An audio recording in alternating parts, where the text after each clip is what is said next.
যে আমাৰ হিতেন্দ্ৰ গোস্বামী ডাঙৰীয়া ঘৰলৈ আমাক যাবলৈ বাধা প্ৰদান কৰিছে।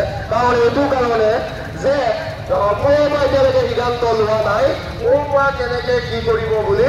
কিন্তু আমাৰ 10 প্ৰজন্ম ইয়াৰ পৰা যাবৰ বাবে আমাক অনুমতি দিছে আৰু কিন্তু সেই অনুমতিটো আমি মানি লোৱা নাই।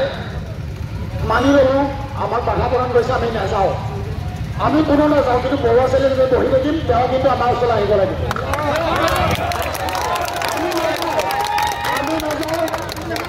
আমি নাযাওঁ আৰু চাৰে আমাক বাধা দিছে। আমি প্ৰশাসনৰ সম্পূৰ্ণ সহযোগত আছোঁ, আমি প্ৰশাসনক সদায় সহযোগিতা কৰি আহিছোঁ, আজিও কৰিম। আমি নাযাওঁ, মানি ল'লোঁ, আমি বৰুৱা ছোৱালী বহিম। কিন্তু বিধায়ক মহোদয় আহিব লাগিব। বিধায়ক মহোদয় নহালৈকে আমি আমাৰ উঠি নাযাওঁ, একো নাখাওঁ আৰু একো নকৰোঁ। আমি আমি গান লগাম, মায়াবিনী বাজিব আৰু আমি মনে মনে প্ৰতিবাদ কৰি থাকিম। কিন্তু বিধায়ক মহোদয় নহালৈকে আমি কি বিচাৰিছোঁ যে জুবিন দা এই নষ্ট দেহটো এবাৰ যোৰহাটবাসীয়ে ওচৰৰ পৰা চাব বিচাৰিছোঁ। বেলেগ আমাৰ যোৰহাটবাসী বেলেগ একো নালাগে আৰু একো নালাগে। খালি এটাই অনুৰোধ, হিমন্ত বিশ্ব শৰ্মা ডাঙৰীয়াৰ এটাই অনুৰোধ, আমিও আমাৰ যোৰহাটৰ আৱেগ অকণমান বুজি পাওক আৰু গৰিমা বাবুকো এটা আমি অনুৰোধ কৰিছোঁ যে আমাৰ অনুৰোধ অকণমান আমাৰ আৱেগখিনি অকণ বুজি পাওক আৰু জুবিন দাক এবাৰ আমাৰ যোৰহাটবাসীক এবাৰ চুবৰ বাবে অনুৰোধ, ওচৰৰ পৰা চাবৰ বাবে অনুৰোধ। বেলেগ আমাক একো নালাগে, সকলোৱে বৰুৱা ছোৱালীলৈ গৈ লওঁ। জয় জুবিন দা, জয় জুবিন দা, জয় জুবিন দা, জয় জুবিন দা, জুবিন দা হওক। বৰুৱা ছোৱালীক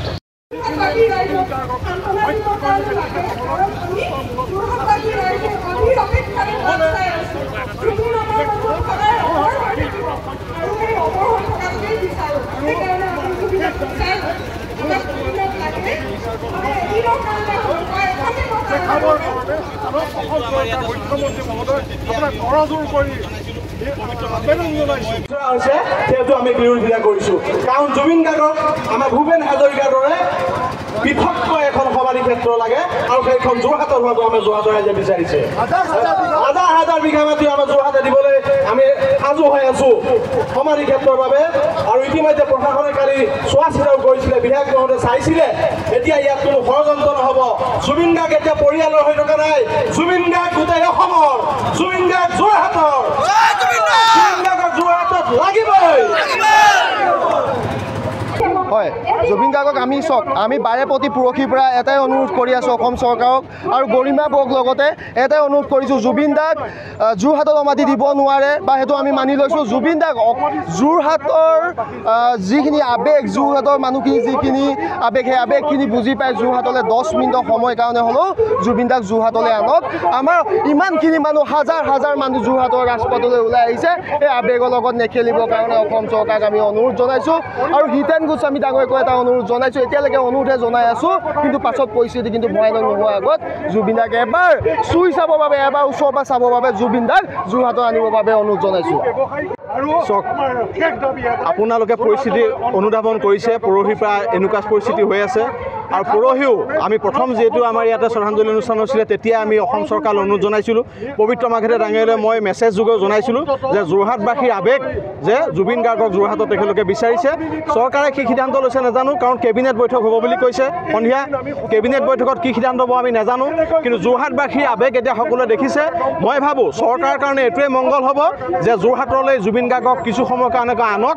আৰু যোৰহাটলৈ মই ভাবোঁ যদি সমাধি তেওঁলোকে তাতেই ঠিক কৰিছে, যোৰহাটলৈ আনি যোৰহাটৰ ৰাইজৰ আৱেগক তেওঁলোকে সন্মান জনাই যোৰহাটৰ ৰাইজক 2 ঘণ্টামানৰ কাৰণে জুবিন গাৰ্গক চুবলৈ দিয়ক, চাবলৈ দিয়ক।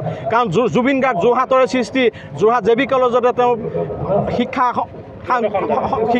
মানে আহৰণ কৰি তেওঁ গৈছে আৰু ইয়াৰ পৰাই তেওঁ সাংস্কৃতিক জগতলৈ ঢাপলি মেলিছে। সাংস্কৃতিক জগতৰ প্ৰথম খোজ যোৰহাটৰ পৰাই দিছে। সেইবাবে যোৰহাটৰ আৱেগ আছে, যোৰহাটে বিচাৰিছে আৰু যোৰহাটে এইটো বাৰে বাৰে উত্থাপন কৰি আছে যে যোৰহাটলৈ আহিব লাগে। ঠিক আছে, চৰকাৰে কিবা এটা সিদ্ধান্ত ল'ব বিচাৰিছে, পৰিয়ালে কিবা সিদ্ধান্ত যে আমাক ক'বলগীয়া নাই, কিন্তু তেওঁৰ নশ্বৰ দেহটো যোৰহাটলৈ অহাটো যোৰহাটবাসীয়ে বিচাৰিছে, সেইটো আহক। আৰু পাছত অস্থিৰ হ'লেও যোৰহাটত এখন সমাধি ক্ষেত্ৰ বনাব বুলি ইতিমধ্যে সকলোৱে জনাইছে।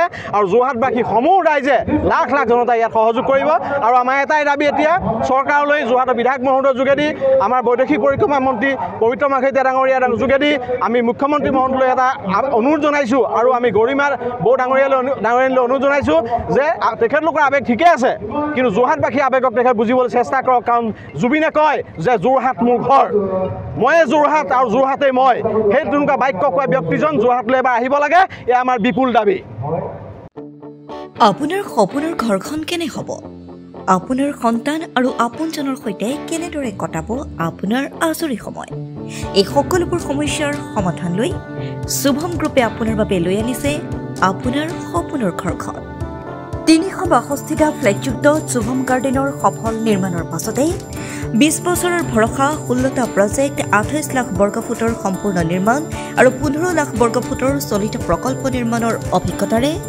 যোৰহাটত শুভম গ্ৰুপে নিৰ্মাণ কৰিছে দ্বিতীয়টো প্ৰজেক্ট শুভম পাৰ্ক অত্যাধুনিক সা সুবিধাৰে নিৰ্মিত শুভম পাৰ্কত আপোনাৰ আৰু আপোনাৰ সন্তানৰ বাবে থাকিব club badminton court community hall kids play area splash pool আৰু জিম ক্লাব প্ৰতিটো ব্লকত থাকিব 2.5 BHK 3 BHK 3.5 BHK ফ্লেট লগতে থাকিব আপোনাৰ আৰু আপোনাৰ আপোনজনৰ প্ৰাপ্তিৰ সাহী আজিয়ে বুক কৰক আপোনাৰ সপোনৰ ঘৰখন যোগাযোগ কৰক 60030101 নম্বৰত আমাৰ ঠিকনা সোণাৰীগাঁও তৰাজান যোৰহাট 785001 6000ৰো অধিক বাসিন্দাৰ ভৰসা শুভম গ্ৰুপ